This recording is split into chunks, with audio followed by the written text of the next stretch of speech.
तो लोकपाल में उन्होंने ये कहा था कि जैसे शीला दीक्षित है उस पर कोई भी चार्जेस लगते हैं तो उसको पहले रिजाइन करना चाहिए अपनी पोस्ट से। तो हमारी जीत निश्चित है और जनता देख रही है कि 2014 के बाद भारत कितना बदल रहा है। कह रहे कि अरविंद केजरीवाल इज गिल्टी।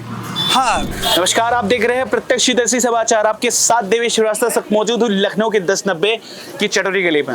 और आज का मुद्दा है अरविंद केजरीवाल। आइए लोगों से पूछते हैं कि क्या है अरविंद केजरीवाल के लिए, क्या है सही है कि गलत है। आइए लोग उस बात करें। इसी सिलसिले में मैं जुड़ चुका हूँ सर के साथ। सर, क्या शुभ नाम है आपका? मेरा नाम तेजपाल वर्मा है। वर्मा जी, ये बताइए, जो आज अरविंद केजरीवाल को बेल मिल चुकी है, सुप्रीम कोर्ट ने बेल दे दी है, तो ऐसा क्यों है कि खाली इलेक्शंस के टाइम उनकी बेल होती है? नहीं, ऐसा नहीं है। एक्चुअली जो एक कोर्ट का प्रोसीजर है उसमें बेल तो कर जो हर बंदे का राइट बनता है। अगर उसमें कोई ऐसा दिक्कत नहीं है, कोर्ट ने दिक्कत दे दी। पहले भी बेल मिलने के चांसेस थे, पर लेकिन उस टाइम नहीं मेरी कोर्ट को लगा ऐसे नहीं देनी चाहिए। अब जैसे दे दी तो इसमें मेरे को लगता है नेचुरल प्रोसेस है, हो जानी चाहिए थी, हो गई है। हर बंदे को नेचुरल जस्टिस मिलना चाहिए, पर इसमें ये नहीं साबित होता अभी उसमें चलो वो उनका कितना कसूर था या नहीं है, वो उसके बारे में तो कमेंट नहीं हम लोग कर सकते, लेकिन अल्टीमेटली बेल तो प्रोसेस है। जी जी सर, बट यूजुअली देखा जाए तो इससे पहले भी जो इलेक्शंस थे सेंट्रल के, आज वहाँ पे स्टेट में इलेक्शंस होने वाले दिल्ली में और हरियाणा में इलेक्शन होने वाले हैं, तो ये यहाँ वो कोरिलेट नहीं करता कि खाली इलेक्शन टाइम पे इनकी बेल हो रही है? नहीं, ऐसे है जो पहले ये पिछले लोकसभा इलेक्शन के टाइम पे ये बात चल रही थी भी उनकी जो गिरफ्तार किया गया है, उनको अरेस्ट किया गया है, वो इलेक्शन के दिनों में किया गया था, उस इलेक्शन से पहले किया गया था। लेकिन उनको पहले काफ़ी देर से पहले ही जो चल रहा था, उनको ईडी की कॉल आ रही थी, उन्होंने ईडी अटेंड नहीं कर पा रहे थे वो किसी भी रीज़न के कारण। वो तो किसी न किसी टाइम पे ऐसे जो है होना है। ठीक है, इलेक्शन में मिल गई है उनको, चलो मौका मिल गया उनको अपने आप को प्रेजेंट करने का। अच्छा सर, अगर देखा जाए जो इस बार चंडीगढ़ में इलेक्शंस होने वाले हैं, वैसे हरियाणा में जो इलेक्शंस होने वाले हैं उसमें तो लास्ट टाइम तो बीजेपी की गवर्नमेंट थी, इस बार किसकी गवर्नमेंट हो सकती है, क्या लगता है? मुझे पर्सनली तो ये लगता है बीजेपी अच्छा फिर भी करेगी, पर ठीक है नेचुरली तो आप 10 साल से बीजेपी काम कर रही है, उसमें कुछ कमियां भी रही होंगी। पर आपको यूपी में देखा जाए तो क्या कमी लगती है, मतलब यहाँ पे क्या कमी लगती है, कुछ क्रिटिसाइज करेंगे किस चीज़ के लिए? नहीं, यूपी में तो मुझे लगता है कोई ऐसी कमी नहीं है थी। बीजेपी को शायद ओवर कॉन्फिडेंट हो गए थे, इसलिए शायद उनको हुआ। नंबर 1 चांस ये है। बाकी अदरवाइज मेरे को लगता है जो पीछे यूपी में जो डेवलपमेंट हुई है पीछे बीजेपी सरकार के टाइम पे वो काफ़ी ज़्यादा हुई है, मुझे तो ये लगता है, पर्सनली मुझे लगता है। अदरवाइज ऐसा कुछ नहीं है। सर क्या नाम है आपका सर? ज्वाला प्रसाद। ज्वाला प्रसाद जी, ये बताइए कि जो सर की ने बात कही, इस बात से आप कितना सहमत हैं केजरीवाल को लेके, और चंडीगढ़ में जो हरियाणा में इलेक्शंस होने वाले उसमें बीजेपी आ सकती है, क्या कहना चाहिए? केजरीवाल जी की जो बेल हुई है, उन्होंने कहा कि नेचुरल कोर्ट का प्रोसेस है, वो उसी को फॉलो करके उनको बेल मिली है। पहले भी मिली थी। पहले हमारा डेमोक्रेसी में एक क्वेश्चन था कि डेमोक्रेसी को फेयर एंड इलेक्शन हो, सभी को इक्वल चांस हो कैंपेन करने का, तो इसीलिए उनको पहले भी लोकसभा इलेक्शन के समय भी बेल मिली थी, अब भी बेल मिली है। तो बट एक बात हमारे मन में, सभी समाज में एक क्वेश्चन है कि जो केजरीवाल जी आए थे ना जब पॉलिटिक्स में, तो उन्होंने कहा था कि लोकपाल होना चाहिए। लोकपाल बिल। तो लोकपाल में उन्होंने ये कहा था कि जैसे शीला दीक्षित है उस पर कोई भी चार्जेस लगते हैं तो उसको पहले रिजाइन करना चाहिए अपनी पोस्ट से। तो केजरीवाल जी ने अभी तक कितना समय हो गया, चार्जेस लग चुके हैं उन पे, जेल में जाके सीएम रहने वाले वो पहले शायद। तो ये क्वेश्चन अभी भी उन पे बनता है। समाज को ये पूछना भी चाहिए और उनको उसका उत्तर भी देना चाहिए, जो नहीं दे रहे कि वो रेजिग्नेशन क्यों नहीं दिया, जेल जाने के बाद भी, जेल में होने के बाद भी सीएम कैसे रहे? हाँ, इस मेन क्वेश्चन पे वो आए हैं पूरे डेमोक्रेसी में। क्वेश्चन और छोटा सा आता है कि सोशल मीडिया आजकल कितना इन्फ्लुएंस कर रहा है पॉलिटिक्स को, ये आप कुछ बता सकते हैं?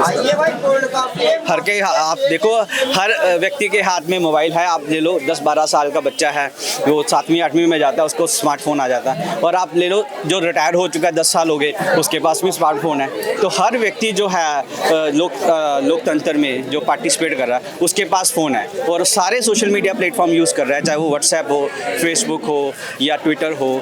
तो नेचुरली जो भी हमारे पास जो इन्फ्लुएंस बन रहा है, जो नैरेटिव बन रहा है देश में, वो सोशल मीडिया का बहुत बड़ा योगदान है। सोशल मीडिया का काफ़ी योगदान है, जिससे आज आजकल माइंड इन्फ्लुएंस हो रहा है पार्टी से, जैसे कि जो मीम्स वगैरह बनते हैं वो भी इसमें काफ़ी पार्टी को ट्रोल करने के लिए काफ़ी होते हैं। वैसे इससे इन्फ्लुएंस तो हो रहा है समाज, बट ये है कि एक जो समाज में लोकतंत्र में जो वोटर है वो अवेयर भी हो रहा है, उसको सही और गलत की जानकारी इमीडिएटली मिल रही है। ये बड़ी सोशल मीडिया का बड़ा अच्छा है कि वो हर व्यक्ति को जो सुबह न्यूज़पेपर में पढ़ता था वो न्यूज़ अगर अभी हुई है तो 2 मिनट में उसके पास पहुंच जाती है, तो उसको सही और गलत की जानकारी वो सर्च करके इन्फॉर्मेशन काफ़ी इजीली अवेलेबल और सही गलत की इन्फॉर्मेशन है। ये लोकतंत्र के लिए अच्छी बात है। तो इसी सिलसिले में मैं जुड़ चुका हूँ मनोज सिंह जी के साथ। मनोज सिंह जी ये बताइए, जो केजरीवाल अरविंद केजरीवाल को बेल मिली है और जो हरियाणा में इलेक्शंस होने वाले हैं, इसमें क्या लगता है कौन जीत सकता है?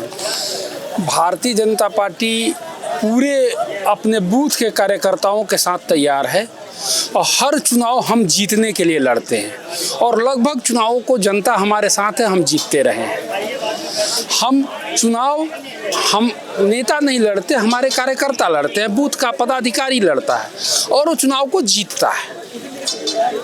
तो हमारी जीत निश्चित है और जनता देख रही है कि 2014 के बाद भारत कितना बदल रहा है मोदी जी के नेतृत्व में, यह जनता देख रही है। तो जनता इस आधार पर मतदान करेगी और वहाँ भी हरियाणा में हमारी फिर से सरकार बनेगी। सर, एक सवाल और उठता है, जैसे कि देखा जाए कि चुनाव के समय जब आता है, वैसे तो अरविंद केजरीवाल जेल में रहते हैं, लेकिन चुनाव का समय जब आता है तब वो जेल से बाहर हो जाते हैं, तो क्या ये इनकी पार्टी की कोई कुछ सोच है या फिर कुछ इस तरीके? नहीं, ये न्यायपालिका का मामला है और न्यायपालिका पे बोलने का हमको अधिकार नहीं है।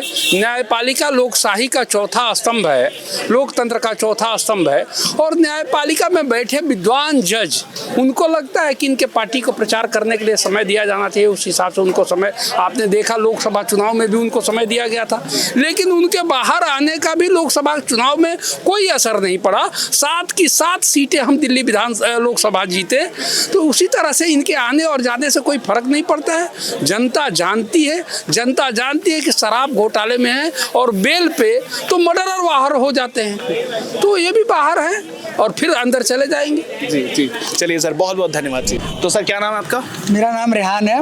रेहान जी, क्या बोलना चाह रहे थे? ये जो आपने सवाल अभी किया है कि अरविंद केजरीवाल जी की जो आज बेल हुई है और इलेक्शन के टाइम पे जो बेल हो जाती है, दिल्ली इलेक्शन आ रहा तो उस पर भी हुई थी, अभी चंडीगढ़ का है, ये मुझे लगता है कि गवर्नमेंट का प्रोपेगेंडा है। आई थिंक मुझे लगता है कि जब इलेक्शन के टाइम पे उनको बेल दी जाती है और ये जो घोटाला उन्होंने किया था, इसके बारे में मैंने भी पढ़ा है, देखा है और ऑलमोस्ट सही है। ये जो बोल रहे हैं लोग गलत है, लेकिन नहीं, वो चीज़ सही है। घोटाला वगैरह जो भी हुआ है, उसमें जो स्कैम हुआ है, क्योंकि जब उन्हें पता है वो बगैर परमिशन के, एक्चुअली उन्होंने किसी की परमिशन नहीं ली थी, ऊपर वो साइन वगैरह उन्होंने नहीं ली थी और अपने सारे के सारे रूल नियम चेंज कर दिए थे।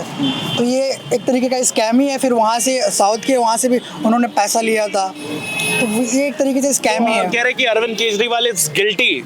हाँ, बट ये तो अभी कोर्ट में प्रूफ नहीं हुआ ना, ये चीज़ कोर्ट में प्रूफ नहीं हुआ है, बट एविडेंस तो है ना।